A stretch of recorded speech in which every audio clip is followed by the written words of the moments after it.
Hello student, स्वागत है आपका एक बार फिर प्रॉफिट एकेडमी पर। मैं हूं निखिल मेहता और हम लोग पढ़ रहे हैं company audit. My dear friends, company audit के बहुत सारे टॉपिक्स हम लोगों ने लास्ट 9 लेक्चर्स में कंप्लीट किए हैं। ये 10th लेक्चर है कंपनी ऑडिट का। तो हम लोगों ने 80% ऑफ द चैप्टर कवर कर लिया है लास्ट 9 लेक्चर्स में। तो जो भी स्टूडेंट्स ये वीडियो देख रहे हैं उन्होंने लास्ट 9 लेक्चर्स नहीं देखे हैं तो मैं उनसे गुजारिश करूंगा कि पहले जाइए और इसी सीक्वेंस में लास्ट के 9 लेक्चर्स देखिए, उसके बाद आइए और ये वाला लेक्चर देखिए। ओके माय डियर फ्रेंड्स, हम लोग कंपनी ऑडिट का 9th लेक्चर कंप्लीट कर चुके हैं जिसमें हम लोगों ने कंपनी ऑडिटर्स रिपोर्ट ऑर्डर कारो 2016 पढ़ा था। ओके, तो अब हम लोग पढ़ने वाले हैं जो हेडिंग आपकी स्क्रीन पर दिख रही है। आज की वीडियो में मैं बहुत सारी छोटी छोटी हेडिंग्स कवर करूंगा जो कि हम लोगों ने लास्ट 9 लेक्चर्स में कवर नहीं करी थी। तो आइए हम लोग आज इस हेडिंग से स्टार्ट करते हैं। क्या हेडिंग है हमारा? Removal of auditors. ऑडिटर को रिमूव कैसे किया जाता है। एक ऑडिटर है आपकी कंपनी में, उस ऑडिटर को कंपनी के मेंबर चाहते हैं कि या कंपनी के डायरेक्टर चाहते हैं कि इस ऑडिटर को नहीं रखना है, इसको निकाल दिया जाए यहाँ से। तो रिमूवल ऑफ ऑडिटर कैसे होता है, तो 2 मिनट ध्यान से सुनिएगा। जो ऑडिटर का रिमूवल है ना, रिमूवल ऑफ ऑडिटर, इसको मैं 2 पार्ट्स में डिवाइड कर देता हूं। एक ऑडिटर को हम लोग या तो बिफोर एक्सपायरी रिमूव कर सकते हैं, before expiry of his term, और एक हम उसको रिमूव कर सकते हैं on expiry of his term. देखो मैंने क्या लिखी है, 2 बातें। आपने मिस्टर ए नाम के ऑडिटर को 2015 में अपॉइंट किया जो कि 2020 तक के लिए आपकी कंपनी में रहने वाला था। ओके, बहुत अच्छा। अभी आपकी कंपनी में 2018 में, मतलब उसका टेन्योर कब कंप्लीट होगा? 2020 में। उसका टेन्योर कंप्लीट होने से पहले 2018 में ही आपकी कंपनी ने क्या किया? सोचा कि इस ऑडिटर को निकाल देते हैं। तो एक ऑडिटर का टेन्योर खत्म होने से पहले अगर तुम उसको निकालते हो तो उसके लिए अलग प्रोविजंस हैं। और एक ऑडिटर 2015 से लेके 2020 तक के लिए आपने उसको अपॉइंट किया, उसने 2015 से लेके 20 तक का पूरा 5 साल अपना काम कर लिया। फिर 2020 की एनुअल जनरल मीटिंग में वो पर्सन रिटायर हो रहा है। अब उस 2020 की एनुअल जनरल मीटिंग में आप ये फैसला करते हो कि हम अब मिस्टर ए को रीअपॉइंट नहीं करेंगे, मिस्टर ए को निकाल दो यहां से, मिस्टर ए का चेहरा देखना हमको पसंद नहीं है। मतलब एक ऑडिटर ने अपना पूरा काम कर दिया, 2020 तक उसका टेन्योर कंप्लीट कर दिया। उसके बाद उसकी एक्सपायरी ऑफ टर्म पे आप लोग उसको निकाल देते हो, उसको बोलते हो भैया अब मत आना, अब हम आपको अपॉइंट नहीं करेंगे। तो अगर आप उसकी एक्सपायरी ऑफ टर्म पे यह फैसला लेते हो कि अब हम मिस्टर ए को फिर से अपॉइंट नहीं करेंगे, तो उसको हम लोग राइट साइड में, मतलब ऑन एक्सपायरी ऑफ टर्म वाली हेडिंग में डालते हैं। तो अभी कंपनीज एक्ट के अपन लोग दोनों प्रोविजंस पढ़ने वाले हैं कि अगर एक ऑडिटर को हम लोग बिफोर एक्सपायरी ऑफ टर्म निकालना चाहते हैं तो माय डियर फ्रेंड्स अपने को 3 काम करने हैं। पहला काम क्या करना है? बोर्ड रिजोल्यूशन पास कराना है। मतलब आपको कंपनी की जनरल बोर्ड मीटिंग बुलानी है, बोर्ड ऑफ डायरेक्टर्स की, उसमें रिजोल्यूशन पास कराना है कि मिस्टर ए को निकाल दिया जाए 2018 में। फिर सेकंड नंबर पे आपको क्या करना है my dear friends? Second number पे आपको एक काम करना है। सेकंड नंबर पे आपको ये काम करना है कि आपको सेंट्रल गवर्नमेंट की अप्रूवल लेनी है। किसकी अप्रूवल लेनी है? सेंट्रल गवर्नमेंट की अप्रूवल लेनी है। और सीजी की अप्रूवल आने के बाद आपको कंपनी की जनरल मीटिंग में मेंबर्स का, किसका? मेंबर्स का स्पेशल रिजोल्यूशन पास करवाना पड़ेगा। मतलब एक ऑडिटर को उसका समय खत्म होने से पहले निकालना बहुत मुश्किल है। उसको बोर्ड रिजोल्यूशन, मतलब बोर्ड ऑफ डायरेक्टर की परमिशन भी चाहिए, प्लस सेंट्रल गवर्नमेंट की परमिशन भी चाहिए, प्लस कंपनी के मेंबर्स की परमिशन भी चाहिए। मतलब अगर 3 में से एक भी जना ना कर देगा ना, तो एक ऑडिटर उसकी टर्म कंप्लीट किए बिना यहां से नहीं निकलेगा। तो हम लोग पहले इसी टॉपिक को 2 मिनट में कवर कर लेते हैं। यहाँ पे टाइम लिमिट है कि बोर्ड रिजोल्यूशन पास कराने के कितने दिन में आपको सीजी की अप्रूवल लेनी है, और सीजी की अप्रूवल लेने के कितने दिन में आपको मेंबर्स की अप्रूवल लेनी है। तो चलिए हम लोग पहले क्या पढ़ लेते हैं, before expiry of his term अगर ऑडिटर को रिमूव करना है तो उसके लिए क्या प्रोविजन है, ध्यान से और फटाफट से पढ़िएगा। According to section 140 subsection 1, the auditor appointed under this section may be removed from his office before expiry of his term only by special resolution of the company after obtaining the previous approval of central government in that behalf as per rule 7 of CAAR 2014। Okay अब इसका procedure दे रखा है, क्या बोला, the application to central government for removal of auditor shall be made in form number ADT2। CG को आप application कौन से फॉर्म में दोगे, देखो इस फर्स्ट पॉइंट ने क्या बोला, ऊपर ये बोला कि आपको SR पास कराना पड़ेगा प्लस सीजी की अप्रूवल लेनी पड़ेगी। बोर्ड रिजोल्यूशन के बारे में अभी नहीं बोला, लेकिन देखो आगे बोलेगा, the application to the central government for removal of the auditor shall be made in form number ADT2 and shall be accompanied with fees and provided for this purpose under company's registration office and fees rules 2014। आपको CG को जो apply करना है ना, वो form number ADT2 में करना है, और उसके साथ में आपको कुछ फीस भी पे करनी पड़ेगी जो भी प्रिस्क्राइब्ड होगी। The application shall be made to central government within 30 days of the resolution pass by board of director. Board resolution pass होने के 30 दिनों में सीजी को अप्लाई करना है। इसका मतलब बोर्ड रिजोल्यूशन पास करना पड़ेगा, ये इस लाइन ने बोल दिया इनडायरेक्टली। आपको बोर्ड रिजोल्यूशन पास करने के 30 दिन में सीजी के पास जाना है, इसका मतलब आपको बोर्ड रिजोल्यूशन पास करना ही पड़ेगा, नहीं होगा तो आप सीजी के पास जा ही नहीं सकते। तो बोर्ड रिजोल्यूशन पास करना, सीजी के पास चले जाता, फॉर्म नंबर ADT2 में सीजी को अप्लाई कर देना। The company shall hold the general meeting with in 60 days of the receipt of approval of central government by passing special resolution। Company क्या करेगी, कंपनी सीजी के अप्रूवल आने के 60 दिनों के अंदर अंदर क्या करेगी, स्पेशल रिजोल्यूशन पास कराने के लिए जनरल मीटिंग रखेगी। मतलब बोर्ड रिजोल्यूशन पास कराओ, फिर सीजी की अप्रूवल लेने जाओ 30 दिन के अंदर अंदर, और अप्रूवल आने के 60 दिन के अंदर अंदर कंपनी की जनरल मीटिंग रखवा के उसका स्पेशल रिजोल्यूशन पास कर लो। यही है मेन प्रोविजन कंपनी के ऑडिटर को बिफोर टेन्योर रिमूव करने का। ओके ओके, अब जो बात आ रही है ना वो थोड़ी सी एक्स्ट्रा और एडिशनल है। देखते हैं अब जो नेक्स्ट पॉइंट है वो क्या बोल रहा है।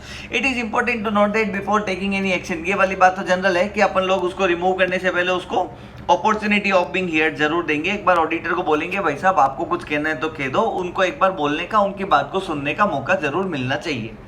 नेक्स्ट पॉइंट जो है ना थोड़ा सा अलग है, वो ये रहा, आपकी हेडिंग देखिए आप स्क्रीन पर, directions bye tribunal in case auditor acted in a fraudulent manner. ये एक अलग पॉइंट है। ये पॉइंट क्या बोलता है कि अगर मान लो किसी परिस्थिति में ट्रिब्यूनल को लगता है कि ऑडिटर ने गलत किया है, मान लो कि कंपनी के बोर्ड ऑफ डायरेक्टर सीजी के पास एप्लीकेशन लेके जाते हैं, बोलते हैं कि ऑडिटर ने गलत किया है, ऑडिटर ने फ्रॉडुलेंट मैनर में काम किया है, ऑडिटर गलत रिपोर्टिंग कर रहा है। तो जब भी ट्रिब्यूनल को लगेगा कि ऑडिटर ने वास्तव में गलत किया है तो क्या होगा, तो चलिए 2 मिनट में हम लोग रीडिंग लगा देते हैं। क्या बोला, As per subsection 5 of the section 140, the tribunal either suo motu or an application made to it by the central government or by any person concerned, if it is satisfied that auditor of a company has, whether directly or indirectly, acted in fraudulent manner or abetted or colluded in any fraud by or in relation to the company or its director or officer, it may by order direct the company, this is the main point, it may by order direct the company to change its auditors। इस point ने क्या बोला, ये point ऐसा बोलता है कि मान लो आप सेंट्रल गवर्नमेंट के पास में ऑडिटर को रिमूव करने की एप्लीकेशन लेके नहीं भी गए, लेकिन ट्रिब्यूनल को कहीं से पता चला कि आपकी कंपनी का ऑडिटर फ्रॉडुलेंट मैनर में काम कर रहा है, तो ट्रिब्यूनल के पास पावर है, वो आपकी कंपनी को ऑर्डर देगा कि आप अपनी कंपनी का ऑडिटर चेंज करिए तुरंत प्रभाव से, और आपको चेंज करना पड़ेगा। तो ये ट्रिब्यूनल की पावर है कि वो डायरेक्शन दे सकती है कि ऑडिटर को चेंज करो। First paragraph okay. Second paragraph, however if an application is made by CG and tribunal is satisfied that any change of auditor is required, it shall within 15 days of receipt of such application make an order that he shall not function as an auditor and central government may appoint another auditor in his place। अगर central government application देता है और tribunal satisfy होता है कि auditor को change करना जरूरी है, तो ट्रिब्यूनल 15 दिनों के अंदर अंदर फैसला दे देगा कि ऑडिटर को हटाओ, ये ऑडिटर काम नहीं करेगा। और सेंट्रल गवर्नमेंट में मतलब परिस्थिति देखते हुए सेंट्रल गवर्नमेंट स्वयं भी नया ऑडिटर अपॉइंट कर सकता है। अगर सीजी को लगा कि यार कंपनी को ही बोल दो वही ऑडिटर नया अपॉइंट कर ले, तो कंपनी को बोल देंगे। सीजी को लगा नहीं इस वाले केस में हम नया ऑडिटर अपॉइंट करेंगे, तो सेंट्रल गवर्नमेंट भी चाहे तो आपकी कंपनी में ऑडिटर अपॉइंट कर सकती है किसी विपरीत परिस्थिति में। It may be noted that the auditor whether individual और firm against whom the final order has been passed by tribunal under this section shall not be eligible to be appointed as auditor of any company for a period of 5 years। अगर किसी auditor ने fraud किया है और वो prove हो गया है कि कंपनी में उसने फ्रॉडुलेंट मैनर में काम किया है और उसको ट्रिब्यूनल ने अगर निकाल दिया, तो वो अगले 5 साल के लिए डिस्क्वालीफाई हो जाएगा और वो ऑडिटर नहीं बन सकता from the date of passing of the order. And auditor को सेक्शन 447 की पेनल्टी भी देनी पड़ेगी। It is hereby clarified that in the case of firm, the liability shall be of the firm and that of every partner or partners who acted in fraudulent manner or abetted or colluded in any fraud by or in relation to the company or its directors or officer। कुछ भी नहीं, इन्होंने क्या बोला कि अगर एक partnership firm की बात करें तो उसके सारे पार्टनर्स को हम लोग लाइबल नहीं करेंगे। हम लोग क्या करेंगे, जो पार्टनर्स ने उस कंपनी के ऑडिट का काम संभाला था, जिन पार्टनर्स का वास्तव में इन्वॉल्वमेंट था फ्रॉड में, उन्हीं पार्टनर्स को हम लोग यहाँ पे डिस्क्वालीफाई करके उनके ऊपर ऑर्डर इशू करेंगे और पनिशमेंट लगाएंगे। अब नेक्स्ट हेडिंग क्या है वो देखना, appointment of auditor other than retiring auditor. इसका क्या मतलब हुआ? इसका मतलब ये हुआ कि आपकी कंपनी ये फैसला कर रही है कि जो ऑडिटर रिटायर हो रहा है उसको वापस रीअपॉइंट नहीं करेंगे, किसी दूसरे पर्सन को हम लोग यहां पे रीअपॉइंट करेंगे। इसका मतलब on expiry of the term of auditor, आप लोगों ने फैसला किया कि 2015 से लेके 20 तक आप ऑडिटर साहब रह गए ना हमारी कंपनी में, बस ठीक है। 2020 की एनुअल जनरल मीटिंग में हम ये फैसला करते हैं कि मिस्टर ए को हम लोग वापस अपॉइंट नहीं करेंगे। ओके, तो on expiry of term retiring auditor के अलावा किसी दूसरे ऑडिटर को अपॉइंट करने के लिए तुम लोग एक फैसला करना चाहते हो कि हम इसको अपॉइंट न करके किसी दूसरे को ही करेंगे। ऐसी स्थिति में वो ऑडिटर 2020 की एनुअल जनरल मीटिंग में हार्दिक विदाई समारोह रख के वहां से निकल जाएगा। आइए हम लोग देखते हैं कि आखिर ये पॉइंट क्या कहता है। Appointment of auditor other than retiring auditor.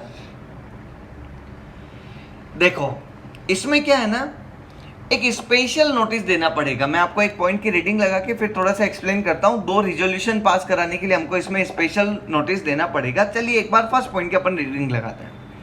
Section 140 subsection 4 lays down procedure to appoint an auditor other than retiring auditor who was removed. Special notice shall be required. General meeting chapter में हम लोग पढ़ते हैं ये क्या होता है। shall be required for a resolution at the annual general meeting appointing as auditor a person other than retiring auditor or providing expressly that the retiring auditor shall not be reappointed except where the retiring auditor has completed a consecutive tenure of 5 years or as the case may be 10 years as provided in section 139 subsection 2। इसका मतलब rotation के case में तो आप इसकी बात ही मत करो। ऑब्वियसली अगर रोटेशन ऑफ ऑडिटर एप्लीकेबल हो गया है तो वो ऑडिटर वापस रीअपॉइंट हो ही नहीं सकता है। इसका मतलब ये पॉइंट तभी लगेगा जब एक ऑडिटर के ऊपर रोटेशन एप्लीकेबल नहीं हुआ है, या तो वो छोटी कंपनी है और या फिर वो पार्टनरशिप फर्म है जिसका भी फर्स्ट टेन्योर ही कंप्लीट हुआ है, सेकंड टेन्योर कंप्लीट नहीं हुआ है। तो रोटेशन के केस में तो आप ये पॉइंट वैसे भी इग्नोर कर सकते हो।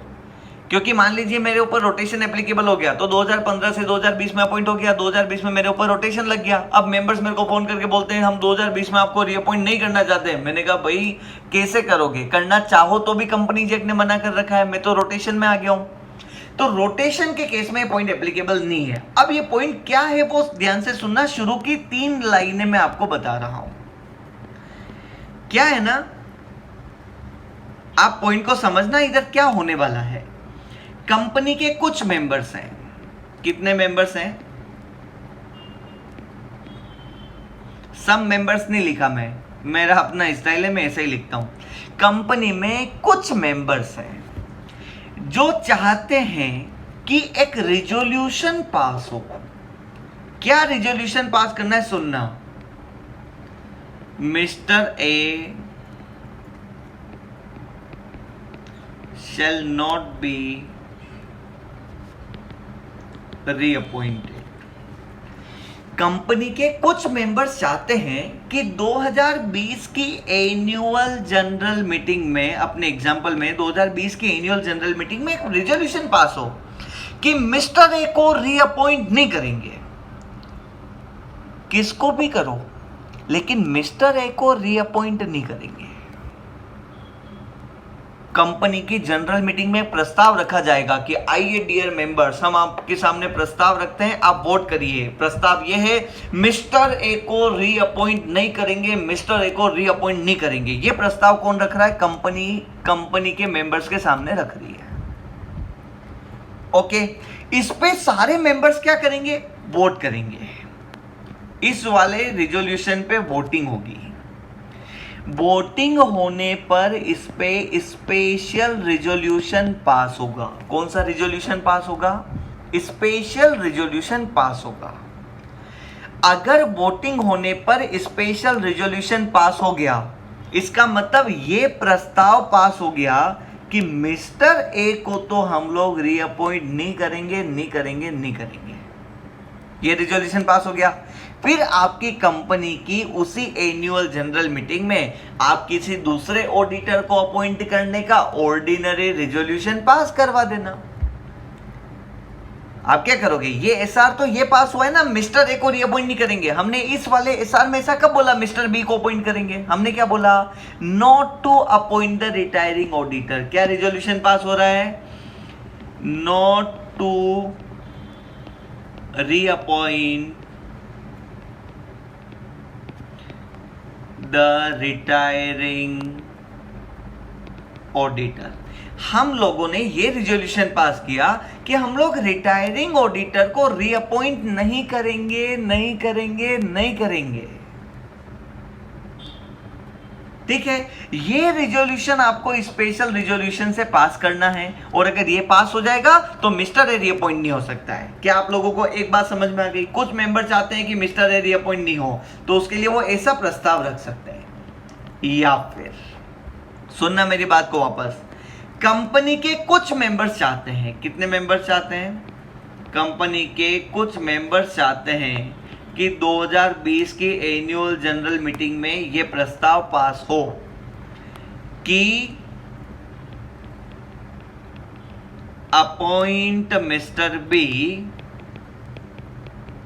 इन place of mister A.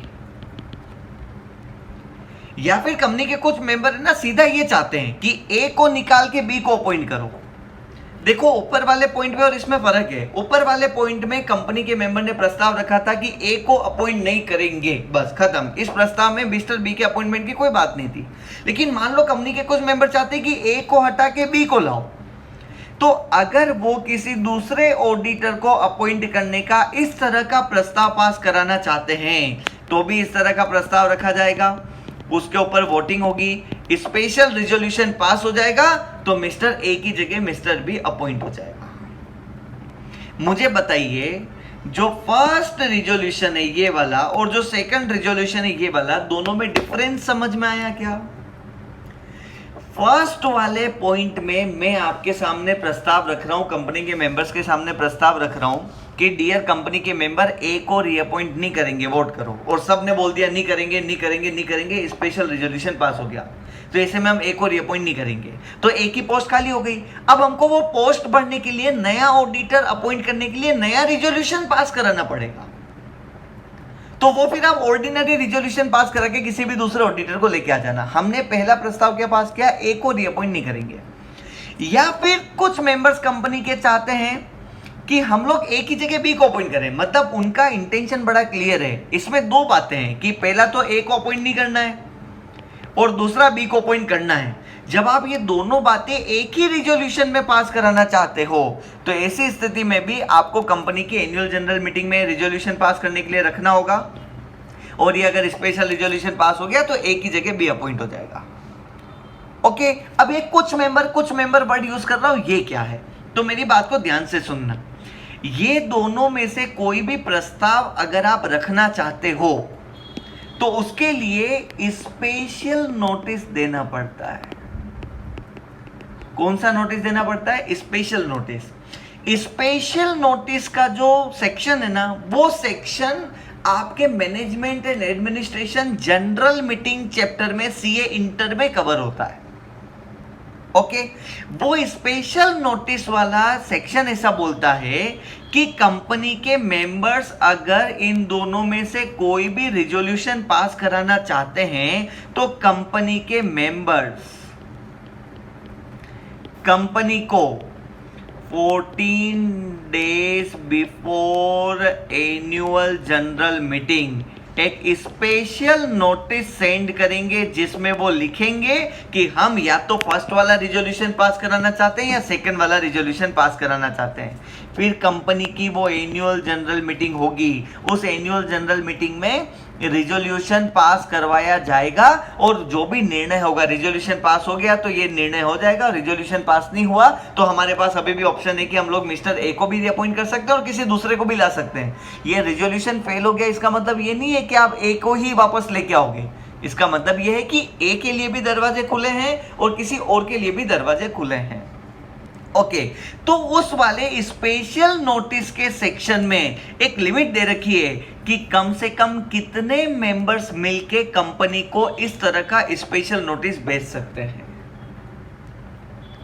Okay, वो लिमिट में यहां पे अभी डिस्कस नहीं कर रहा हूं कि कम से कम कितने नंबर ऑफ मेंबर्स होने चाहिए, कितनी वोटिंग पावर वाले लोग होने चाहिए, लेकिन आप समझना वहां पे कुछ लिमिट दे रखी है। उस लिमिट के लिए मैं कुछ वर्ड यूज कर रहा था कि कंपनी के कुछ मेंबर्स आते हैं, सिर्फ एक दो मेंबर के चाहने से काम नहीं चलेगा।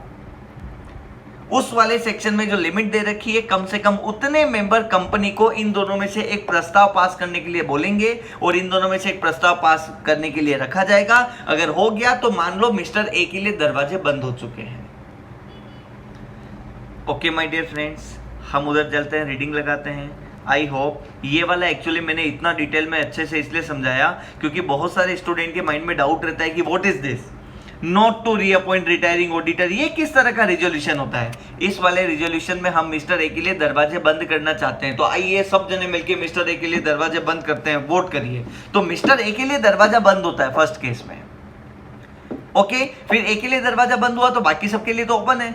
तो फिर हमारी कंपनी एक और रिजोल्यूशन पास करा के, इस वाले केस में क्या होता होगा, एक और रिजोल्यूशन पास करा के फिर किसी और को अपॉइंट किया जाता होगा। और सेकंड वाले केस में हम मिस्टर ए के लिए दरवाजा बंद करके मिस्टर बी के लिए खोलना चाह रहे हैं। मतलब इसमें क्लियर है कि ए की जगह बी को लेके आना है। ओके, तो क्या आपको यह समझ में आया जो फर्स्ट पॉइंट है, not to reappoint the retiring auditor नाम का एक रिजोल्यूशन पास किया जाता है। उस रिजोल्यूशन में हम लोग खाली ये कहते हैं कि मिस्टर ए को नहीं लाएंगे। ओके, इसका रेफरेंस पूरे कंपनी एक्ट में 2-4 जगह आता है, तो आपको वो 2-4 सेक्शन समझ में नहीं आ सकते जब तक कि आप ये नहीं समझो not to reappoint retiring auditor नाम का एक प्रस्ताव रखा जाता है। ओके, आई होप आपको समझ में आया होगा। फिर भी कोई डाउट बचता है, मैं आपके लिए हमेशा अवेलेबल हूं, मैं आपके डाउट सोल्व कर दूंगा। आइए हम लोग पढ़ते हैं क्या, appointment of auditor other than retiring auditor. अब देखो फर्स्ट पॉइंट में बहुत सारी जो मैंने ग्रीन मार्क किया ना, वो 2 रिजोल्यूशन है। Special notice shall be required for a resolution at an annual general meeting. किसके लिए? Appointing as auditor a person other than a retiring auditor. मतलब ए की जगह हम लोग बी को अपॉइंट कर रहे हैं, इसके लिए रिजोल्यूशन पास करा दो या तो। और providing expressly that a retiring auditor shall not be reappointed. या फिर हम एक्सप्रेसली प्रोवाइड कराएंगे कि रिटायरिंग ऑडिटर को रीअपॉइंट नहीं करेंगे। उसके बाद जो एक्सेप्ट वाली लाइन है वो रोटेशन के केस में एप्लीकेबल नहीं होता, ये वाला पॉइंट ये मैंने आपको समझा दिया। चलिए सेकंड पॉइंट पे चलते हैं। कंपनी के मेंबर्स ने स्पेशल नोटिस दे दिया, अब कंपनी क्या करेगी? On receipt of the notice of such resolution the company shall forthwith send a copy thereof to the retiring auditor. Company को मेंबर्स ने रिजोल्यूशन दिया, यहाँ पे क्या हुआ, कंपनी के कुछ मेंबर ने कंपनी को बोला कि ये प्रस्ताव पास करना है कि ए के लिए दरवाजा बंद। सेकंड पॉइंट पे कंपनी क्या करेगी, मिस्टर ए नाम के पर्सन को ये नोटिस की कॉपी सेंड कर देगी कि सर आपके लिए दरवाजा बंद करने का प्रस्ताव कंपनी की जनरल मीटिंग में रखा जा रहा है, आपको अगर कोई रिप्रेजेंटेशन देना है तो दे दो। तो where notice is given of such a resolution and the retiring auditor makes with respect thereto representation in writing to the company not exceeding a reasonable length and request it notification to members of the company shall unless representation is received too late 8 by 8। कुछ नहीं, ये वाला point क्या है 2 minute उधर समझाऊंगा तो ये आपको समझ में आएगा। प्रोसीजर क्या हो रहा है वो देखना। कंपनी के कुछ मेंबर ने कंपनी को एक स्पेशल नोटिस सेंड करके बोला हमको रेजोल्यूशन पास कराना है, ए के लिए दरवाजा बंद। फिर सेकंड स्टेप पे कंपनी ने इसकी कॉपी ए को सेंड करी कि सर इस तरह का रिजोल्यूशन पास होने वाला है, हमारे पास कुछ मेंबर का प्रस्ताव आया है, आप कुछ कहना चाहते हो, जाते जाते अपना तरफ से कोई रिप्रेजेंटेशन ज्ञापन देना चाहते हो तो दे दो। तो थर्ड पॉइंट में क्या होता है कि मिस्टर ए कंपनी को रिप्रेजेंटेशन देता है, उसकी तरफ से लिख के देता है कि उसका कंपनी के साथ कैसा एक्सपीरियंस रहा, और जो भी एक पर्सन रिटायर हो रहा है और उसको आप बोल रहे हो कि सर आपकी तरफ से कुछ भी कहना चाहते हो तो कह दो एक लेटर में लिख के। तो मिस्टर ए कंपनी को रिप्रेजेंटेशन फाइल कर देता है। फिर चौथे नंबर पे क्या होता है, कंपनी क्या करती है, वो स्पेशल नोटिस जो मेंबर से आया था और ये रिप्रेजेंटेशन दोनों को एक एनवलप में पैक करके कंपनी सारे मेंबर्स को सर्कुलेट करती है। किसको? सारे मेंबर को बोलती है कि कुछ मेंबर्स ने तो कहा है कि ए को निकाल दो और ए की तरफ से ये रिप्रेजेंटेशन आया है, जो ए कहना चाहता है वो इसमें लिख देगा। फिर फिफ्थ पॉइंट पे क्या होता है, कंपनी की एनुअल जनरल मीटिंग होती है और उसमें रिजोल्यूशन पास कराया जाता है। ओके, अब मैं इस फोर्थ वाले पॉइंट को 2 मिनट डिटेल में समझा देता हूं। ये जो रिप्रेजेंटेशन है ना, ये कौन देता है? ऑडिटर देता है। किसको देता है? कंपनी को देता है। ओके, ये रिप्रेजेंटेशन अगर कंपनी को रीजनेबल टाइम में दे दिया गया तो कंपनी इसके सारे मेंबर्स को आगे सर्कुलेट कर देगी कि भाई ये मिस्टर रिटायरिंग ऑडिटर ऐसा कहना चाह रहा है। लेकिन अगर ऑडिटर ने रिप्रेजेंटेशन बहुत लेट दिया कि हम लोग कंपनी की जनरल मीटिंग से 7 दिन पहले इसको सारे मेंबर्स के पास नहीं पहुंचा सकते, तो ऐसे केस में हम ऑडिटर को राइट देंगे कि ऑडिटर साहब आपका जो रिप्रेजेंटेशन है आपने कंपनी को दिया और बोला सारे मेंबर्स को दे देना, लेकिन बहुत लेट हो चुके हैं, अब सारे मेंबर को तो हम नहीं पहुंचा सकते। आप क्या करना है, एनुअल जनरल मीटिंग में इस रिप्रेजेंटेशन की रीडिंग लगा देना। हम आपको स्टेज पे आमंत्रित कर देंगे, माइक दे देंगे और बोल देंगे रिटायरिंग ऑडिटर साहब अपना रिप्रेजेंटेशन देना चाहते हैं, पहले वो सुन लो फिर रिजोल्यूशन पास करते हैं। तो अगर ऑडिटर ने रिप्रेजेंटेशन ज्यादा लेट दिया, ऐसी सिचुएशन में हम लोग क्या करेंगे, वो रिप्रेजेंटेशन ऑडिटर को एनुअल जनरल मीटिंग में पढ़ने की पावर और परमिशन दे देंगे। Okay, no problem at all, ये होने वाला है। ओके, अब एक बात और आती है कि ये जो रिप्रेजेंटेशन है ना, अगर इसमें ऑडिटर ने फालतू में अपनी पावर का गलत इस्तेमाल करके, ऑडिटर के पास पावर है ना रिप्रेजेंटेशन देने की, तो ऑडिटर ने रिप्रेजेंटेशन में हर कुछ लिख दिया, कंपनी के डायरेक्टर फ्रॉड कर रहे हैं, छोटी छोटी बातें, वो मैंने फ्रॉड पकड़ लिया इसलिए कंपनी का डायरेक्टर मेरे को यहाँ से निकालना चाहते हैं, इसमें ऐसा हो रहा है वैसा हो रहा है, हर कुछ लिख दिया ना, तो ये कंपनी जाएगी ट्रिब्यूनल के पास और ट्रिब्यूनल के पास जाके बोलेगी कि डियर ट्रिब्यूनल, ये रिप्रेजेंटेशन में हर कुछ लिखा हुआ है, झूठी बातें लिखी हुई है, ये रिप्रेजेंटेशन हम तो न तो कंपनी के मेंबर्स को भेजेंगे और न ही ऑडिटर को मीटिंग में पढ़ने की परमिशन देंगे, आप इस चीज का ऑर्डर इशू करो। तो अगर ट्रिब्यूनल को लगता है कि वास्तव में ऑडिटर ने गलत फायदा उठाया अपनी पावर का, झूठी बातें लिखी हुई है रिप्रेजेंटेशन में, तो ट्रिब्यूनल ऐसी स्थिति में इस तरह का ऑर्डर पास कर सकता है कि ये रिप्रेजेंटेशन न तो मेंबर्स को भेजा जाएगा और न ही मेंबर्स के सामने मीटिंग में पढ़ा जाएगा। तो ये था ऑल अबाउट रिप्रेजेंटेशन जो कि ऑडिटर कंपनी को देता है। चलिए हम लोग इसको पैराग्राफ वाइज रीडिंग लगा देते हैं फटाफट से। ओके, थर्ड पॉइंट में एक बार फिर से पढ़ रहा हूं, आप मेरे साथ साथ पढ़ना। Where the notice is given of such resolution and the retiring auditor makes with respect thereto representation in writing to the company not exceeding a reasonable length requests its notification to members of the company shall unless representation is received too late for it to do so, in any notice of the resolution given by the members of the company state the fact of the representation having been made. क्या बोला कि company ये वाला resolution pass करने के लिए जो members को नोटिस भेजेगी ना, उस नोटिस में ये रिप्रेजेंटेशन हमारे पास आया है ये फैक्ट को लिखेगी और इस रिप्रेजेंटेशन की एक कॉपी भी सारे मेंबर को भेजी जाएगी. Send copy of the representation to every member of the company to whom the notice of the meeting is sent, whether before or after the receipt of representation by the company. And if a copy of the representation is not sent at aforesaid because it was received too late or because of company's default, the auditor may, without prejudice to his right to be heard orally, require that the representation shall be read out at the meeting. अगर बहुत ज़्यादा late हो गया है, हम लोग नहीं भेज पाए, तो कंपनी के ऑडिटर को बोलेंगे कि तू मीटिंग में पढ़ के सुना देना. ओके जो मैंने उधर समझाया वो इधर लैंग्वेज बना के लिखा हुआ है. स्टूडेंट्स में note that if a copy of representation is not set as aforesaid, a copy thereof shall be filed with registrar. अगर नहीं भेजा गया तो आपको आरओसी को उसकी कॉपी फाइल करनी पड़ेगी. ओके.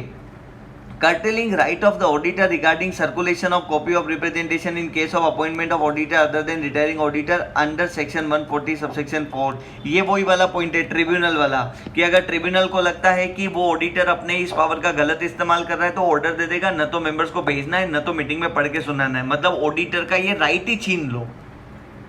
ओके तो this was the point about removal of auditor. एक ऑडिटर को बिफोर एक्सपायरी ऑफ टर्म भी तुम रिमूव कर सकते हो, ऑन एक्सपायरी ऑफ टर्म भी तुम दो तरह के रिजोल्यूशन पास करा के क्या कर सकते हो, उसको रिमूव कर सकते हो. कौन कौन से दो रिजोल्यूशन? उसको रीअपॉइंट नहीं करेंगे या फिर दूसरा रिजोल्यूशन उसकी जगह किसी दूसरे को अपॉइंट करेंगे. Ceiling on number of audit मैंने आपको डिटेल में समझा दिया है जब मैंने आपको डिस्क्वालिफिकेशन पढ़ाया तब. इसमें खाली एक पॉइंट तुम आज नोट कर लो कि जो टैक्स ऑडिट की सीलिंग लिमिट है ना वो है 60 ऑडिट्स. ओके जो आईसीएआई ने कितनी ऑडिट्स कर रखी है? 60 ऑडिट कर रखी है. इसको वैसे आईसीएआई ने अभी थोड़ा चेंज करके बढ़ा भी दिया था.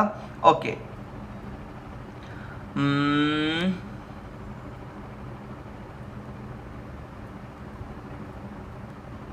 चलिए चलते हैं पॉइंट नंबर 8 पर. क्या हेडिंग है? पावर्स और राइट्स ऑफ ऑडिटर. ऑडिटर के क्या क्या राइट्स होते हैं? तो कुछ राइट्स है मैं आपको जल्दी से बता देता हूँ. Right of access to books of accounts. Okay auditor के पास पावर है कि ऑडिटर कंपनी की books of account, books and paper, document सब कुछ मांग सकता है, देख सकता है, एक्सेस कर सकता है. कोई भी कंपनी का डायरेक्टर मेंबर कंपनी के ऑडिटर को ये नहीं कह सकता कि हम आपको ये डॉक्यूमेंट अवेलेबल नहीं कराएंगे, आपको इसकी क्या जरूरत है, आपको ये चेक करने का कोई अधिकार नहीं है. इस तरह की बात ऑडिटर बिल्कुल भी नहीं सुनेगा. सेकंड जो ऑडिटर का राइट है वो राइट है right to obtain information and explanation from officer. जो भी कंपनी के ऑफिसर्स हैं, एम्प्लॉइज हैं, उनसे ऑडिटर बातचीत कर सकता है, पूछताछ कर सकता है, उससे इन्फॉर्मेशन ले सकता है और उनसे किसी बात पे कोई एक्सप्लेनेशन भी ले सकता है. ऑडिटर का अधिकार है. कोई भी ऑफिसर और एम्प्लॉय उसके इस अधिकार को छीन नहीं सकते और मना नहीं कर सकते. Right to receive the notice and to attend the general meeting. चलो एक डिस्कशन का पॉइंट आया है. वो पॉइंट क्या है कि ऑडिटर का राइट है कि ऑडिटर को जनरल मीटिंग का नोटिस रिसीव होना चाहिए. मतलब कंपनी की जब भी जनरल मीटिंग होगी तो ऑडिटर को उसका नोटिस हमेशा जाना चाहिए और उसके पास ये अधिकार है कि वो कंपनी की जनरल मीटिंग को अटेंड करेगा. ओके अब बात ये है, मेरा एक क्वेश्चन है. मेरा क्वेश्चन ये है कि ऑडिटर कंपनी की जनरल मीटिंग अटेंड करेगा. ये जनरल मीटिंग अटेंड करना उसका राइट है या उसकी ड्यूटी है? बड़ी दिक्कत है इसका आंसर जस्टिफाई करने में. अगर आप उसको राइट कह दोगे तो ऑडिटर जाए और नहीं जाए उसकी इच्छा, और अगर आप कह दोगे it's duty of auditor to attend the general meeting, ऐसे केस में ऑडिटर को जनरल मीटिंग अटेंड करना कंपलसरी हो गया क्योंकि ड्यूटी है ना. देखते हैं सेक्शन 146 में क्या लैंग्वेज लिखी हुई है. सेक्शन 146 की अगर हम लैंग्वेज पढ़ेंगे तो हमको पता चलेगा कि कंपनीज एक्ट 2013 ने इसको ऑडिटर की ड्यूटी बना दिया है. देखो आप सेक्शन 146 की लैंग्वेज देखो, आपके सामने है. क्या बोला? All the notices of and other communication relating to any general meeting shall be forwarded to the auditor of the company. मतलब जनरल मीटिंग के सारे कम्युनिकेशन ऑडिटर को फॉरवर्ड किए जाएंगे. एंड द ऑडिटर शैल मैं नहीं बोला, शैल का मतलब समझ रहे हो ना? Auditor must unless otherwise exempted by the company, attend either by himself or through his authorized representative. Shall बोल दिया, कंपलसरी कर दिया। ऑडिटर जब तक कि कंपनी ऑडिटर को एग्जेम्प्ट ना करे, जब तक कि ऑडिटर कंपनी को बोले डियर कंपनी में जनरल मीटिंग में नहीं आ सकता, प्लीज मेरे को माफ कर दो, मेरे को एग्जेम्प्ट कर दो, कंपनी उसको एग्जेम्प्ट कर देती, चलो हम ऑडिटर को इस वाली मीटिंग में आने से एग्जेम्प्ट करते हैं। जब तक कि कंपनी एग्जेम्प्ट ना करे तो ऑडिटर शेल अटेंड, या तो खुद या फिर उसका रिप्रेजेंटेटिव, या तो खुद जाएगा मीटिंग में या फिर उसके रिप्रेजेंटेटिव को भेजेगा, उसके प्रॉक्सी को भेजेगा, उसकी जगह किसी दूसरे को भेजेगा, लेकिन जाना पड़ेगा। और जो रिप्रेजेंटेटिव है वो भी सीए होना चाहिए, उसके पास भी सर्टिफिकेट ऑफ प्रैक्टिस होना चाहिए। Who shall also be qualified to be appointed as auditor. मतलब जो रिप्रेजेंटेटिव है ना, वो भी ऐसे हर किसी को नहीं भेज सकते आप, नॉन क्वालिफाइड पर्सन को नहीं भेज सकते, एक सीए होना चाहिए। Any general meeting and shall have right to be heard at such meeting on the part of the business which concern him as auditor। और उस ऑडिटर को हम एक अधिकार देते हैं कि वो ऑडिटर उस जनरल मीटिंग में ऐसे मैटर पर बोल सकता है और लोग सुनेंगे जो कि उसकी ऑडिट से रिलेटेड मैटर होंगे, तो हम उसको एज अ ऑडिटर बोलने का अधिकार देते हैं। ओके, इस प्रकार ऑडिटर का ये राइट है कि वो जनरल मीटिंग का नोटिस रिसीव करे, और ऑडिटर की ये ड्यूटी है कि वो जनरल मीटिंग या तो खुद अटेंड करे या तो अपने किसी ऑथोराइज रिप्रेजेंटेटिव को जनरल मीटिंग अटेंड करने के लिए भेजे। तो एज पर सेक्शन 146 जो लैंग्वेज निकल के आती है उसके हिसाब से ये ऑडिटर का राइट के साथ साथ ड्यूटी भी है। तो ऑडिटर को जनरल मीटिंग अटेंड करना राइट है या ड्यूटी? तो my conclusion is this is both. वो जनरल मीटिंग अटेंड कर सकता है, उसको कोई मना भी नहीं कर सकता, ये उसका अधिकार भी है और ये उसकी ड्यूटी भी है, क्योंकि उसको जनरल मीटिंग अटेंड करनी ही पड़ेगी। सेक्शन 146 ने क्या वर्ड यूज किया? शेल। और इंटरप्रिटेशन चैप्टर में हम लोग पढ़ते हैं कि शेल और मस्ट का सेम इंटरप्रिटेशन होता है, मतलब उसको काम करना कंपलसरी है। देखो आए ना इधर कंक्लूजन, ऑडिटर का राइट है कि वो नोटिस रिसीव करेगा और ऑडिटर की ड्यूटी है कि वो जनरल मीटिंग अटेंड करेगा खुद या उसके रिप्रेजेंटेटिव के थ्रू। नेक्स्ट राइट क्या? ऑडिटर का right to report to the members of the company on the accounts examined by him. Obviously auditor का राइट है कि वो क्या करेगा? मेंबर्स को ऑडिट रिपोर्ट सेंड करेगा, बोलेगा to the members of the company. क्या ऑडिटर अपनी ऑडिट रिपोर्ट जो है वो एक एक मेंबर को खुद बाय पोस्ट सेंड करता है? नहीं करता है। ऑडिटर क्या करेगा? कंपनी के डायरेक्टर और सेक्रेटरी को ये रिपोर्ट फॉरवर्ड कर देगा, और डायरेक्टर सेक्रेटरी की ड्यूटी है कि वो एक एक मेंबर को सेंड करे। अगर किसी मेंबर के पास ऑडिट रिपोर्ट नहीं पहुंची तो वो ऑडिटर पे केस नहीं कर सकता, आपने मेरे को रिपोर्ट क्यों नहीं भेजी, ऐसा केस नहीं कर सकता, क्योंकि आपको रिपोर्ट की भेजना किसका दायित्व है? डायरेक्टर और सेक्रेटरी का दायित्व है, कंपनी के मैनेजमेंट का काम है। फिर नेक्स्ट हेडिंग आती है जो कि इंपॉर्टेंट बन जाती है हमारे लिए, वो क्या है? Right to lien. Right to lien क्या होता है my dear friends? Right to lien उसको कहते हैं कि किसी दूसरे पर्सन के गुड्स को, प्रॉपर्टी को अपने पास रोक के रख लेना जब तक कि वो पैसा नहीं दे देता। राइट टू लियन अगर आपको पहले नहीं पता है तो मेरा एक छोटा एग्जांपल समझ लो, फिर मैं आगे समझाता हूं। राइट ऑफ लियन या राइट टू लियन का मतलब ये है कि मैं एक टेलर के पास गया, मैंने कपड़ा दिया, मैंने बोला एक मेरे लिए बढ़िया सा शर्ट बना दो। ओके, 10 दिन बाद मैं फिर से टेलर के पास गया, मैंने कहा सर शर्ट बन गया? उन्होंने कहा हाँ बन गया। मैंने कहा तो दे दो। उन्होंने बोला 500 रुपए दे दो। मैंने कहा पैसे मैं बाद में दूंगा। तो उस टेलर ने कहा जब तक आप पैसे नहीं दोगे तब तक आपका शर्ट मैं अपने पास ही रखूंगा। मुझे बताइए, शर्ट का ओनर निखिल मेहता है और रखेगा कौन उसको अपने पास? टेलर बोल रहा है कि मैं आपका शर्ट आपको नहीं दूंगा जब तक कि आप पैसे नहीं दे देते। तो राइट ऑफ लियन, मैं अपनी ही प्रॉपर्टी अपने पास रखता हूं, इसको राइट ऑफ लियन नहीं कहते हैं। मेरा मोबाइल मेरे पास रहेगा, मैं किसी को नहीं दूंगा, this is not right of लियन। आपका मोबाइल मैं अपने पास रख लूंगा और क्या बोलूंगा? जब तक आप मेरे को मोबाइल रिपेयर करने के चार्जेस नहीं देते मैं आपको मोबाइल नहीं दूंगा। This is right of लियन। Ownership किसी और की है और रखेगा कोई और। अब ये ऑडिट के केस में कैसे आया वो सुनना। बात ये है कि एक कंपनी की बुक्स ऑफ अकाउंट्स है, वो बुक्स ऑफ अकाउंट्स ऑडिटर के पास है। ऑडिटर बोल रहा है कि जब तक आप फीस नहीं दोगे मैं आपको बुक्स ऑफ अकाउंट्स नहीं दूंगा। अब ये बुक्स ऑफ अकाउंट्स है किसकी? कंपनी की। लेकिन ऑडिटर ने क्या बोला? जब तक आप नहीं दोगे तब तक मैं बुक्स ऑफ अकाउंट्स आपको नहीं दूंगा। तो ये ऑडिटर का राइट ऑफ लियन है कि ऑडिटर कंपनी की बुक्स ऑफ अकाउंट्स को, डॉक्यूमेंट को, पेपर्स को अपने पास रख लेगा जब तक कि कंपनी उसका पैसा नहीं दे देती। अब इस राइट ऑफ लियन पे जो है ना एक कंडीशन है। वो कंडीशन क्या है कि जो बुक्स ऑफ अकाउंट्स ऑडिटर के पास आई है ना वो प्रॉपरली आई हो। इसका मतलब क्या है, एक्चुअली कंपनीज एक्ट का सेक्शन 128 ऐसा बोलता है, सुनना मेरी बात ध्यान से, बहुत इंपॉर्टेंट है। सेक्शन ऐसा बोलता है कि कंपनी के रजिस्टर्ड ऑफिस पे कंपनी की बुक्स ऑफ अकाउंट्स रहनी चाहिए। अगर अपनी कंपनी बुक्स ऑफ अकाउंट्स को रजिस्टर्ड ऑफिस से कहीं दूसरी जगह शिफ्ट कर रही है, लेके जा रही है, तो ऐसी केस में कंपनी को बोर्ड रिजोल्यूशन पास कराना पड़ेगा और साथ में इसकी कॉपी आरओसी को सेंड करके आरओसी को इंटीमेट करना पड़ेगा।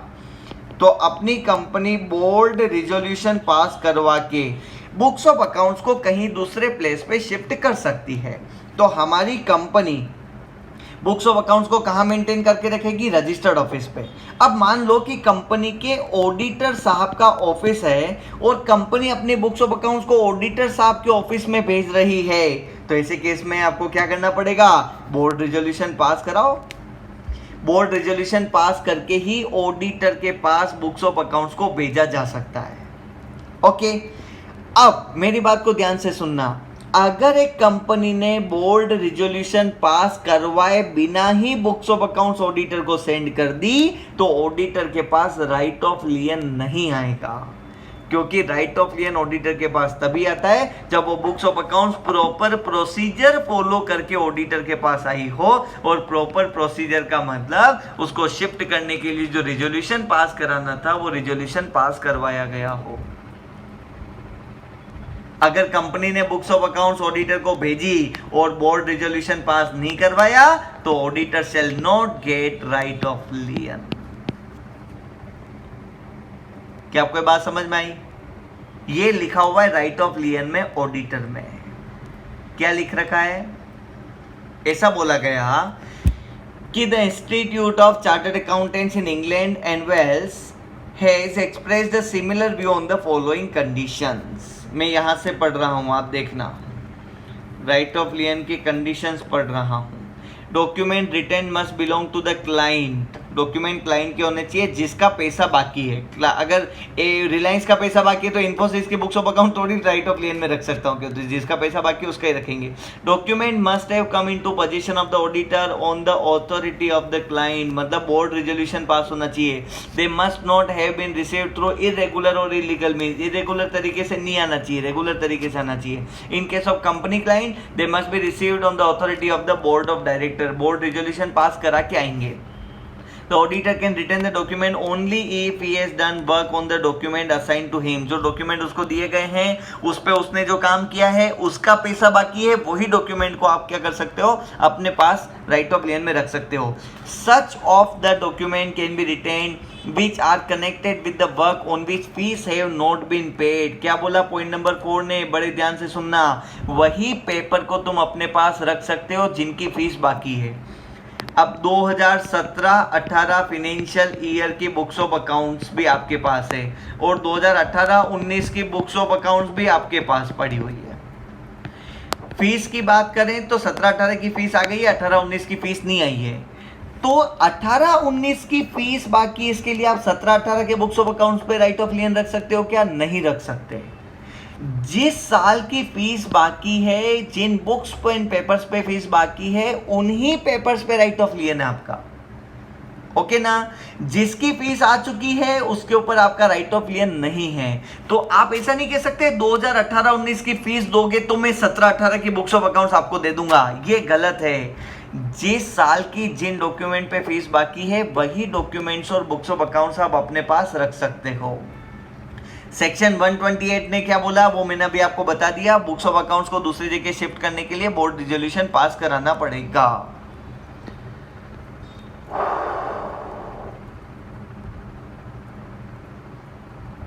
ठीक है, अब एक बात को ध्यान से सुनना है, क्वेश्चन का जवाब देना जो कि नेक्स्ट पैराग्राफ में लिखा हुआ है।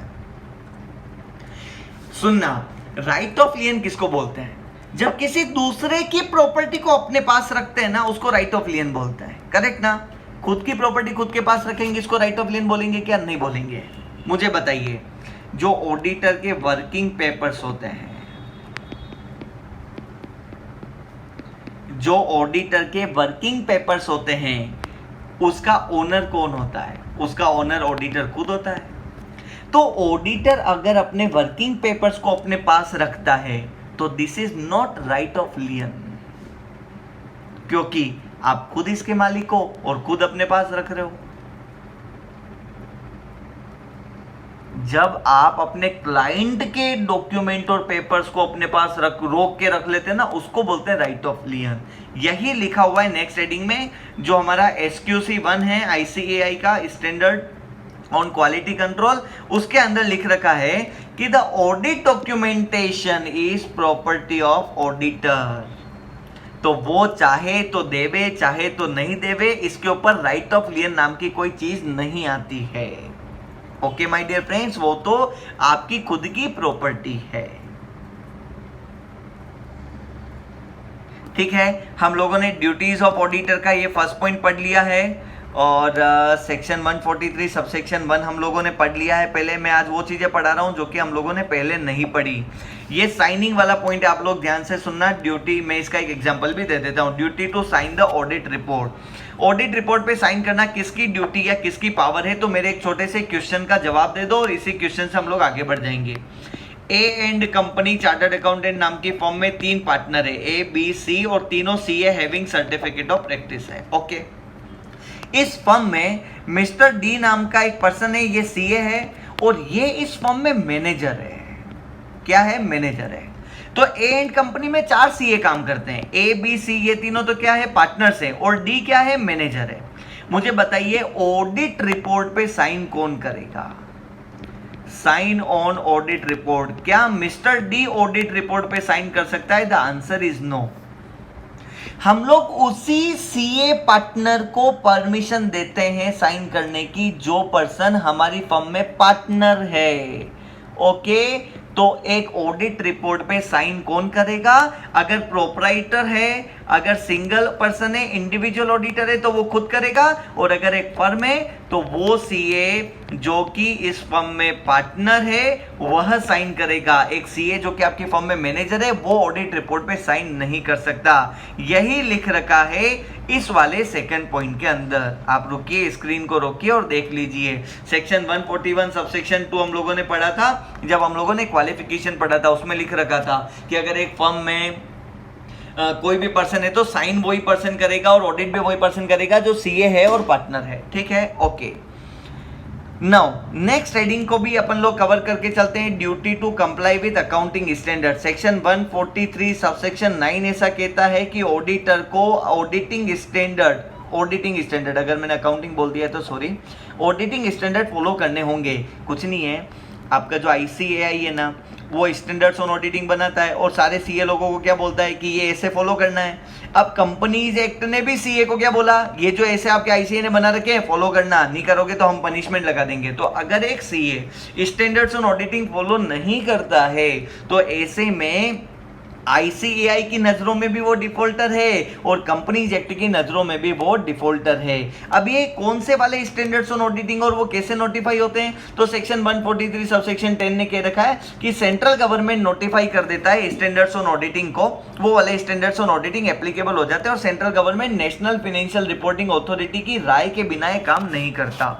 तो इसका पूरा प्रोसीजर है अकाउंटिंग स्टैंडर्ड और स्टैंडर्ड ऑन ऑडिटिंग पे लगता है कि ICAI CG को भेजता है, फिर CG NFRA को भेजती है, फिर NFRA उसको अप्रूव करता है और उसके तरफ से कोई रिकमेंडेशन देता है, फिर CG उसको नोटिफाई करती है। वो वाले स्टैंडर्ड्स ऑन ऑडिटिंग ऑडिटर को फॉलो करना कंपलसरी है। सेक्शन 143 सबसेक्शन 3 हम लोगों ने पढ़ लिया। ओके, चलिए चलते हैं नेक्स्ट हेडिंग पे। क्या है हमारी नेक्स्ट हेडिंग? नेक्स्ट हेडिंग हमारी है duty to report on frauds. Duty to report on frauds. My dear friends, 2 minute ध्यान से सुनोगे तो पूरा समझ में आ जाएगा।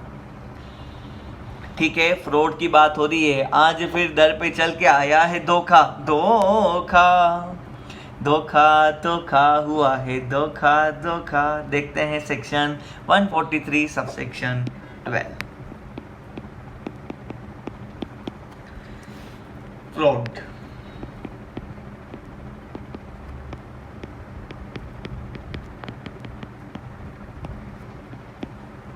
मेरी बात को अगले 5 मिनट आप ध्यान से सुनना।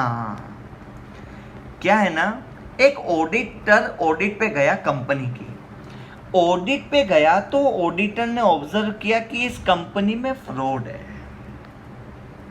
अब वो फ्रॉड 10,000 का भी हो सकता है और 10 करोड़ का भी हो सकता है ना, हो सकता है ना, छोटा फ्रॉड हो बड़ा फ्रॉड हो। तो कंपनीज एक्ट ने क्या बोला वो ध्यान से सुनना। कंपनीज एक्ट ने बोला ऑडिटर साहब जब आप कंपनी के ऑडिट पे जाओ और आपको कहीं भी फ्रॉड दिखे तो फ्रॉड को 2 कैटेगरी में डिवाइड कर देना। कैटेगरी नंबर 1, फ्रॉड का जो अमाउंट है ना वो अमाउंट है लेस देन 1 करोड़ रुपीस, या फिर फ्रॉड का जो अमाउंट है ना कैटेगरी नंबर 2 वो है more than equal to 1 crore rupees. एक लाइन में समझा रहा हूं, सुनना।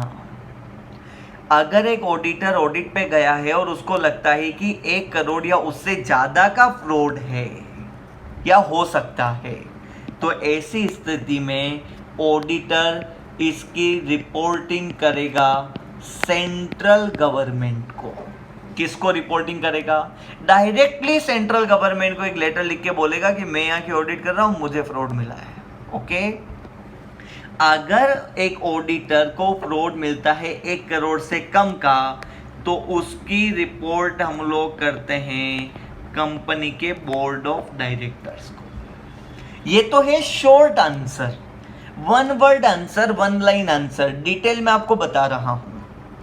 अगर एक ऑडिटर ऑडिट करने के लिए गया, मैं राइट साइड वाला पहले कवर कर रहा हूं, ठीक है ना। अगर एक ऑडिटर ऑडिट करने के लिए गया और उसको मिला फ्रॉड कितने रुपए का, 1 करोड़ या उससे ज्यादा का, तो वो किस तरह से सीजी को बताएगा? तो सबसे स्टेप बाय स्टेप चलते हैं। सबसे पहले क्या होगा? Fraud identify. सबसे पहले फ्रॉड आइडेंटिफाई होगा कि वास्तव में फ्रॉड है जो कि more than equal to 1 crore rupees का है। ओके, फिर स्टेप नंबर 2 पे क्या होगा? फ्रॉड आइडेंटिफाई हो गया। फिर स्टेप नंबर 2 पे क्या होगा कि ऑडिटर इस फ्रॉड की डिटेल कंपनी के बोर्ड ऑफ डायरेक्टर और ऑडिट कमिटी को सेंड करेंगे।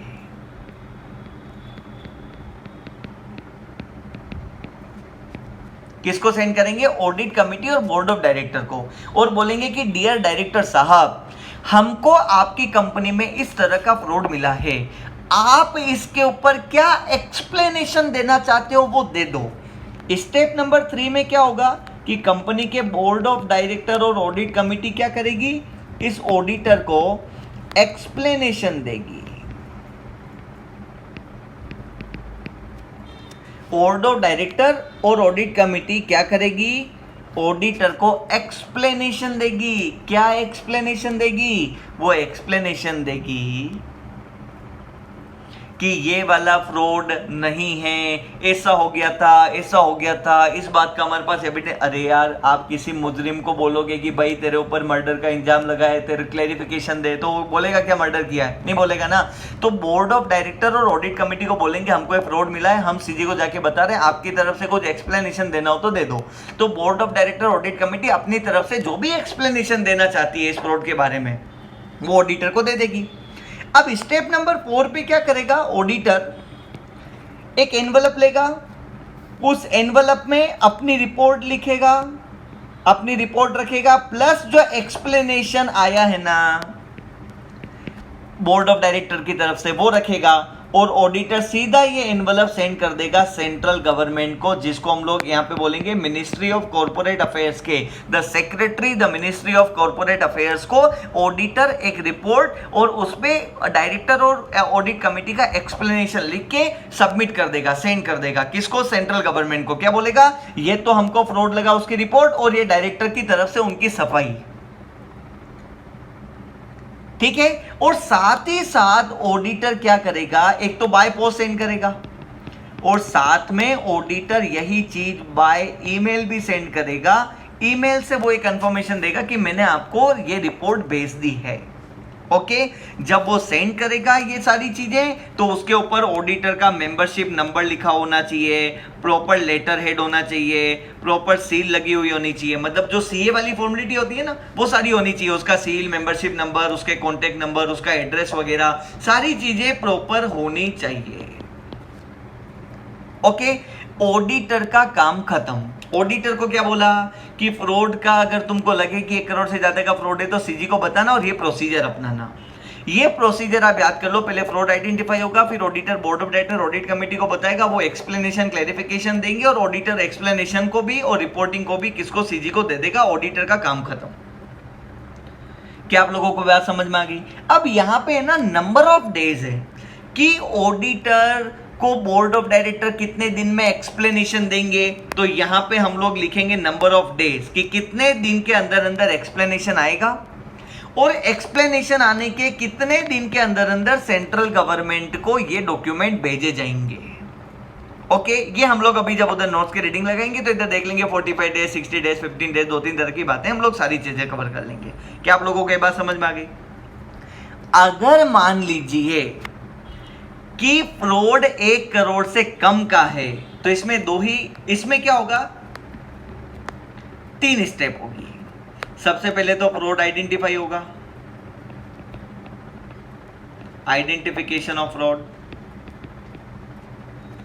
सीए को फ्रॉड मिलेगा। फिर वो क्या करेगा, ऑडिटर साहब इसको बोर्ड ऑफ डायरेक्टर को बताएंगे, ऑडिट कमेटी को बताएंगे, उनके साथ डिस्कस करेंगे, उनका एक्सप्लेनेशन वगैरह भी आएगा, दोनों आपस में चर्चा करेंगे। सीजी को तो देना ही नहीं है ना। और तीसरे नंबर पे क्या होगा, जब हम बोर्ड रिपोर्ट का सेक्शन पढ़ते हैं ना कि कंपनी के board of director year and पे बोर्ड रिपोर्ट बनाते हैं, तो उसमें एक पॉइंट आता है कि कंपनी के board of director year and पे जो बोर्ड रिपोर्ट बनाते हैं, उस बोर्ड रिपोर्ट में उस फ्रॉड की डिटेल लिखनी है जो फ्रॉड आप सीजी को रिपोर्ट नहीं करते हो। तो इसको आपको डिस्क्लोज करना पड़ेगा। कहां? Disclose in board report. क्यों? क्योंकि बोर्ड रिपोर्ट वाले सेक्शन में लिख रखा है कि वो वाला फ्रॉड जो कि आप सेंट्रल गवर्नमेंट को नहीं बताते हो, रिपोर्ट नहीं करते हो, वो तुम बोर्ड रिपोर्ट में लिखो। तो ये वाला वो फ्रॉड है जो कि हम सीजी को नहीं बताते हैं क्योंकि कम अमाउंट का फ्रॉड है, तो इसको बोर्ड रिपोर्ट में लिखा जाएगा। माय डियर फ्रेंड्स, क्या आप लोगों को ड्यूटी टू रिपोर्ट समझ में आ गया? ये समझ में आ गया? ये समझ में आ गया? चलिए हम लोग नंबर ऑफ डेज सर्च करके इसको फटाफट से लिख देते हैं कि कितने नंबर ऑफ डेज की बात आ रही है। देखो, डिस्क्लोजर इन बोर्ड रिपोर्ट में वो वाले फ्रॉड आएंगे जो कि फ्रॉड इधर कवर नहीं हुए हैं। वो वाले फ्रॉड जो कि सीजी को रिपोर्ट नहीं किए वो अपन लोग बोर्ड रिपोर्ट में भी लिखेंगे।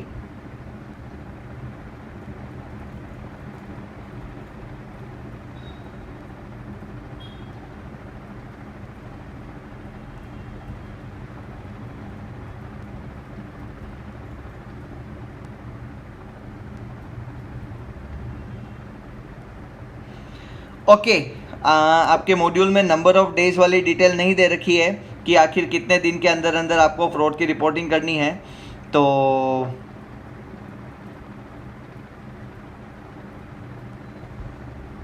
मैं आपको बता देता हूँ, वो तो सिंपल है। एक्चुअली क्या होगा ना कि ये जो board of director audit committee है ना, ये आपको क्या करेंगे, 45 डेज के अंदर अंदर आपको रिपोर्ट दे देंगे। 45 दिनों के अंदर अंदर अपना एक्सप्लेनेशन दे देंगे आपको, रिपोर्ट जब भेजोगे उसके।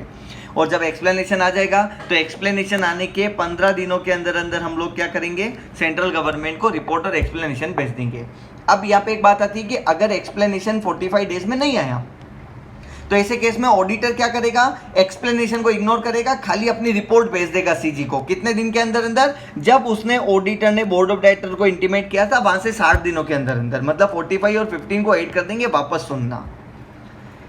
अगर एक्सप्लेनेशन बोर्ड ऑफ डायरेक्टर देते हैं तो ये डेज याद कर लो, 45 डेज में बोर्ड ऑफ डायरेक्टर एक्सप्लेनेशन देंगे, उसके अगले 15 दिनों में सेंट्रल गवर्नमेंट को हम लोग भेज देंगे। अगर बोर्ड ऑफ डायरेक्टर एक्सप्लेनेशन नहीं देते हैं तो ऐसे केस में ऑडिटर क्या करेगा, बोर्ड ऑफ डायरेक्टर को पहले तो रिपोर्ट भेजेगा। अब बोर्ड ऑफ डायरेक्टर का तो कोई एक्सप्लेनेशन आई नहीं, तो रिपोर्ट जब बोर्ड ऑफ डायरेक्टर को भेजी उसके 60 दिनों के अंदर अंदर ऑडिटर सेंट्रल गवर्नमेंट को इंटीमेट कर देगा, रिपोर्टिंग भेज देगा। एक्सप्लेनेशन तो आया ही नहीं तो वो हम भेजेंगे ही नहीं। तो ये नंबर ऑफ डेज आप याद रखना। अब यहाँ पे एक इंपॉर्टेंट बात आती है, मान लो कि एक बड़ी कंपनी है, उस कंपनी में ऑडिटर को लगा कि 3 करोड़ रुपए का फ्रॉड है। ऑडिटर ने क्या किया, सेंट्रल गवर्नमेंट को इंटीमेट कर दिया और बोल दिया कि सीजी इसमें तो फ्रॉड है। फिर इसके अंदर तहकीकात हुई डिटेल में और न्यूज में मीडिया में भी आ गया इस कंपनी में फ्रॉड है। फिर डिटेल डिस्कशन हुआ, बहुत डिटेल में तहकीकात हुई, तो पता चला कि फ्रॉड नहीं था। अब ऐसे में उस कंपनी ने ऑडिटर के ऊपर कोर्ट केस कर दिया, मानहानि का केस कर दिया कि तुमने हमारी गुडविल को नुकसान पहुंचाया है। जब हमारी ऑडिटर, जब हमारे यहां फ्रॉड था ही नहीं तो तुमने सीजी को बताया क्यों? ये बात मीडिया में चली गई है, हमको नुकसान हुआ है। तो ऑडिटर बोलेगा यार मेरी क्या गलती है, मेरे को लगा फ्रॉड है तो बता दिया, फिर डिटेल में चेक हुआ तो नहीं मिला। तो ऐसे केस में प्रॉब्लम समझना, अगर ऑडिटर को फ्रॉड मिलता है वो सीजी को बता दे तो ये प्रॉब्लम खड़ी हो जाती है। और अगर ऑडिटर को फ्रॉड मिला और वो सीजी को नहीं बताए तो सीजी उसके ऊपर पेनल्टी लगा देती है, तो ऑडिटर तो बेचारा फंस गया ना बीच में। तो ऐसे केस के लिए सेंट्रल गवर्नमेंट ने एक प्रोविजन बनाया कंपनीज एक्ट में कि अगर ऑडिटर ने गुड फेथ में वास्तव में उचित परिस्थिति में रिपोर्ट किया है सेंट्रल गवर्नमेंट को, जब वास्तव में एक दूसरा पर्सन भी होता तो उसको लगता कि हाँ यार ये तो फ्रॉड है, तो ऐसे केस में ऑडिटर पे कोई केस नहीं करेगा, ऑडिटर की कोई गलती नहीं मानी जाएगी। अगर बाद में पता चल जाता है कि फ्रॉड नहीं था तो भी ऑडिटर की गलती नहीं मानी जाएगी। ओके, ये हमने ऑडिटर को यहाँ पे प्रोटेक्ट करने का काम कर दिया है। ओके माय डियर फ्रेंड्स, तो इस वाली हेडिंग में हम लोग यही पढ़ रहे हैं, हम लोगों ने लगभग सारी बातें कवर कर ली है। फिर हम लोगों ने कारो कवर कर लिया है। अब जो भी नेक्स्ट टॉपिक बचे हैं, जस्ट लाइक अपना एक तो ब्रांच ऑडिट बचा है और एक हमारा कॉस्ट ऑडिट बचा है, तो हम लोग ब्रांच ऑडिट और कॉस्ट ऑडिट और कुछ जो भी मैटर्स कंपनी ऑडिट के बचे हैं वो नेक्स्ट लेक्चर में हम लोग कंप्लीट करके कंपनी ऑडिट को खत्म करेंगे। आज के लिए इतना ही। अगर आपको वीडियो पसंद आया तो लाइक करिए, शेयर करिए, सब्सक्राइब करिए, कमेंट्स करिए, हमको मोटिवेट करिए। Thank you so much. मिलेंगे हम सब लोग एक बार फिर बहुत जल्द। Bye bye.